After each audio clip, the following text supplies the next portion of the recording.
right, so Ian from After the 90th here alongside Chris Wando.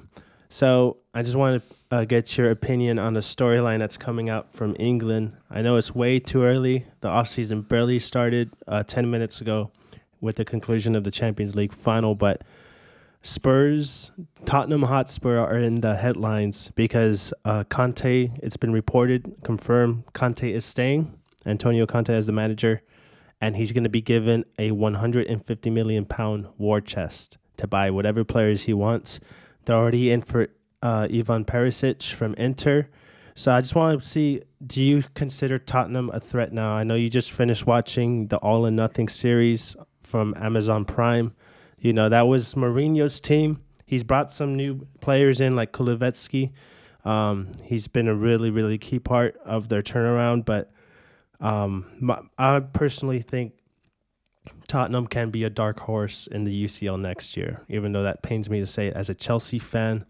But I just want to get your opinion because I'm not sure what your opinion is on Antonio Conte. I don't know if you think he's elite or whatnot, but of course he's elite.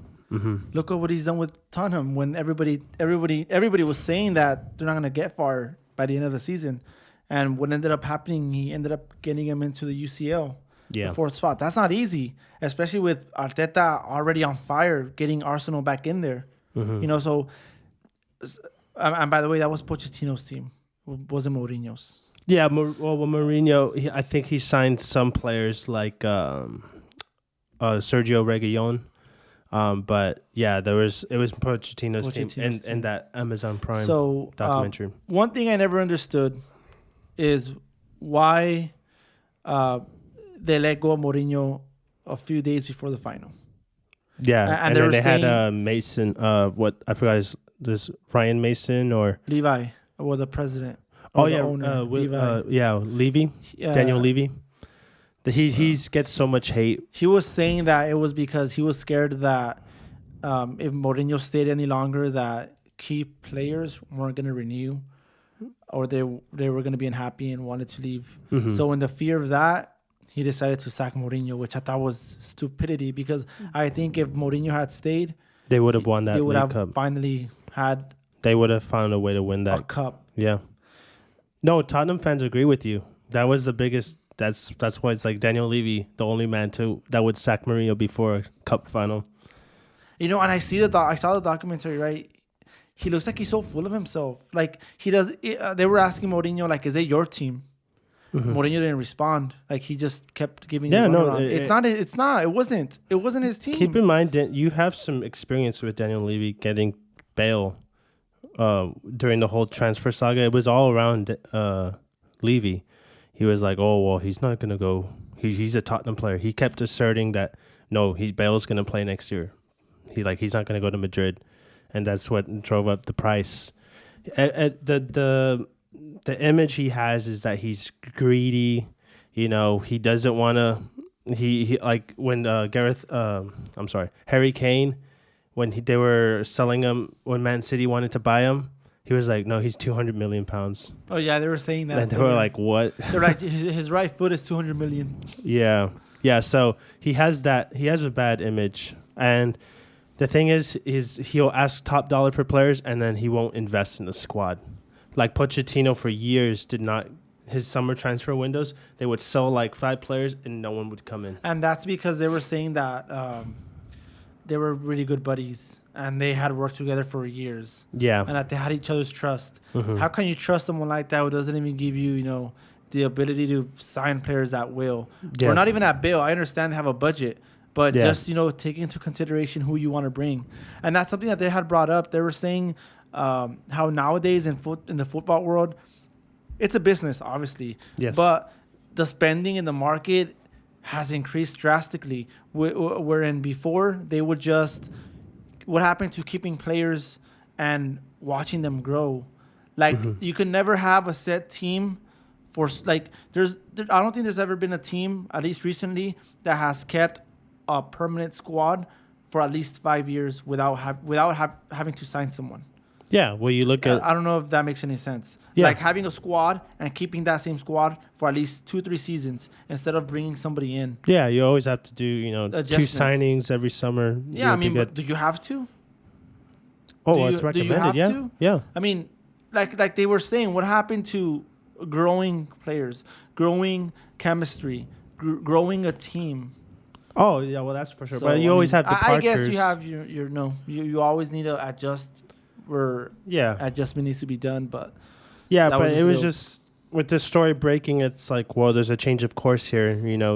He's actually going to give money to the manager. He's going to support the manager financially. He's going to get the players he wants. So everyone's making a big deal about it because now they have the stadium. They have the foundation to be an elite European side that could be, perennial Champions League contenders year in and year out. They have the stadium. They have the manager. They have the training ground. They have everything. They have everything set up. It's just they need to go out and sign those players and, compete. and execute. And keep in mind, like halfway, or not even halfway, like early on his stay, Conte's stay, he wasn't happy. Yeah, he he said like, oh, maybe I'm not the right person. He was very unhappy, and people were saying maybe he regretted not going to Manchester United because they were in a you could fight. never regret that.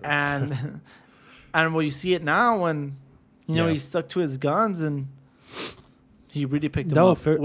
I know they're your rivals, right? But I mean, I you think, can't deny that. Yeah, Hotspur is going to be up there next season. No, I think Conte, Klopp winning the Premier League Manager of the Year was kind of weird.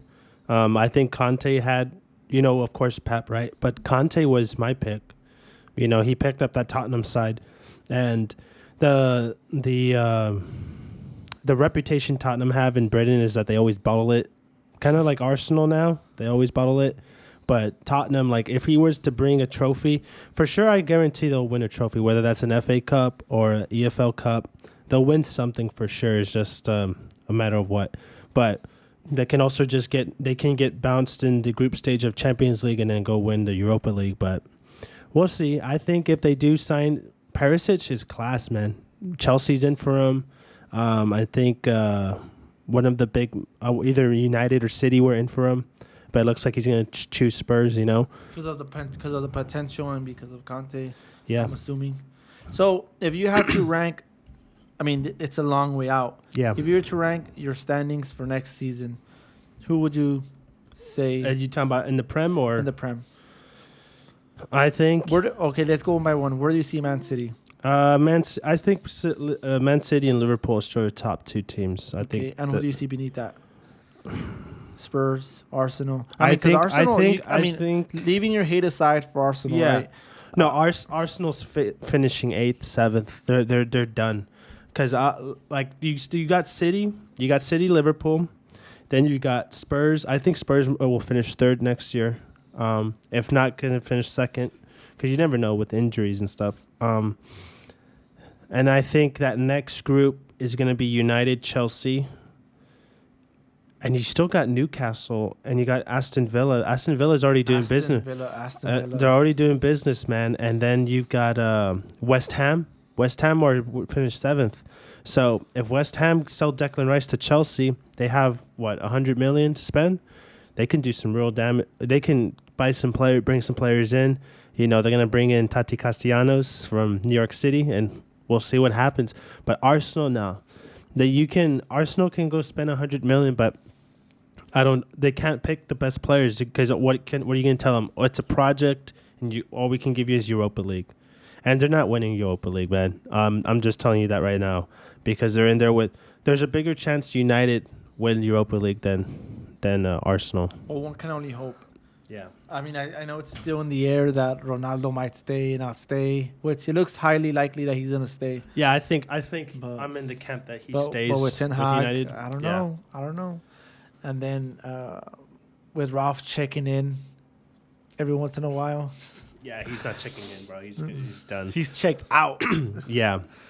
But Arsenal, to relate it to use a La Liga analogy, they're just like Barcelona, man. Someone needs to tell them where they are in the football pyramid. And because they think they're so big. Barcelona, leaving my bias aside because I'm wearing a Madrid jersey, Barcelona thinks they're a great club, but honestly, they didn't start coming up into the scene till maybe 2008. Yeah. It wasn't until then. So I don't know why they call themselves all these giants, and their biggest team in the world. Their prime is over, and it's never coming back. I'm sorry to say, Messi, you're never finding another Messi. You're not gonna have another Ronaldinho, Sergio Busquets. It's over. Like, y'all need to get that into your head. I mean, yeah. And if it proves me wrong, you prove me wrong. You shut your mouth. You shut my mouth. But it's not gonna happen. Yeah, I think Arsenal's in this weird conundrum where they need to win, because if not, they don't get the UCL money. They can't reinvest in the squad. But with this owner Kroenke, he's proven time and time again that he's not going to go in.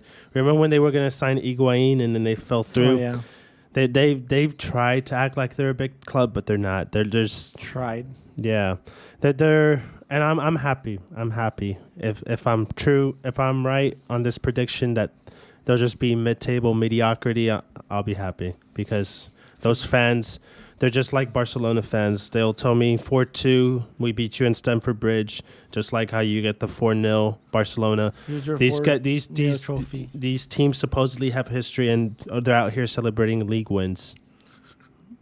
What are you doing, bro? Yeah, at least we lifted a trophy, and then they'll say, "Oh, bro, we're gonna beat you. We beat you at home. We're only 2 points behind you. No, you're 2 spots behind us, bro. And you're not even in Champions League. You guys were talking so much crap that you were gonna finish third. You just look like idiots. It just sucks, because I've always supported Arteta. Oh no! Don't worry. 2 games in, Arteta out. It's gonna be on Twitter, trending. Arteta out. Once Arteta's out, I'll be at peace. I'll be like, oh, okay, well, at least it's not Arteta's fault. You guys forced Wenger out wrongfully. You guys You guys sent out Unai Emery wrongfully again. So, You think it's because they listen to their fans a lot? No, their fans are the fans. Bro, they'll go from Arteta out to we're winning the league the next game. Like, I'm pretty sure that's where they got all the confidence, when they beat us off a ghost penalty by Saka. He's a cheat, and we're gonna finish third. We're gonna catch up to Chelsea. How'd that work?